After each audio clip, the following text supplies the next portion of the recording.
महागठबंधन की पटना में गुरुवार को हुई बैठक पर सबकी निगाहें टिकी हुई थी।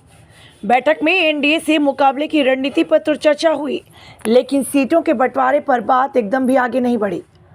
दो नए साथियों की वजह से महागठबंधन के 7 दलों के बीच सीटों का बंटवारा सबसे मुश्किल काम दिख रहा है। सीएम के नाम की घोषणा को लेकर भी अभी कोई राय नहीं बन पाई। कांग्रेस सारे फैसले होने के बाद ही सीएम के नाम की घोषणा चाहती है।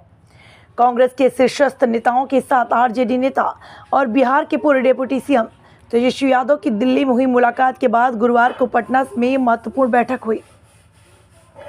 दिल्ली की बैठक में सीटों के बंटवारे और सीएम फेस जैसे मुद्दों पर कोई निर्णय नहीं हो सका। उम्मीद था कि पटना की बैठक में इस बारे में बात किसी नतीजे पर पहुंच सकती है, पर यह बैठक भी बेनतीजा रही। हाँ, यह जरूर हुआ कि महागठबंधन के तमाम घटक दलों के नेता बैठक में शामिल रहे। कांग्रेस ने 2 मुद्दों पर फंसाया पेच। दरअसल कांग्रेस ने 2 मुद्दों पर महागठबंधन में पेच फंसा दिया है। कांग्रेस सीटों की संख्या को लेकर साफ साफ नहीं बोल रही। यह बात कांग्रेस की ओर से जरूर आई है कि उसे 70 सीटों से कम तो कतई मंजूर नहीं है। कांग्रेस के साथ खुलकर आए पूर्णिया सांसद पप्पू यादव तो 100 सीटों पर लड़ने की कांग्रेस को सलाह देते रहे।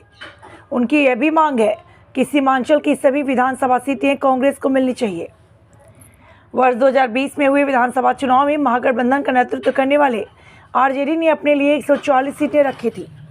कांग्रेस को 70 सीटें मिली थीं, सीपीआई को 6 और सीपीएम को 4 सीटें दी गई थीं। सीपीआई के हिस्से में 19 सीटें गई थीं। तब महागठबंधन में 5 ही पार्टियां थीं। इस बार इसमें 2 और पार्टियां शामिल हो गईं।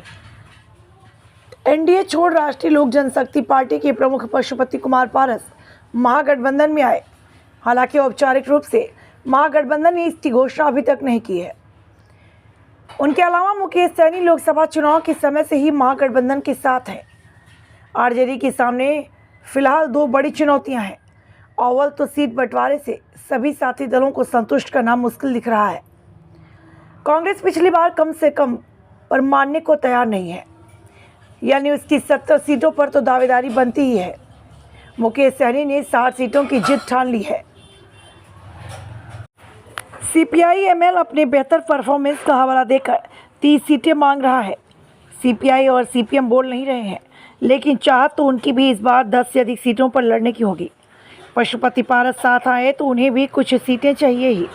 अगर आरजेडी ने सबकी शर्तें मान ली तो उसे कितनी सीटों पर लड़ने को मौका मिलेगा? पिछली बार आरजेडी 144 सीटों पर चुनाव लड़ी थी।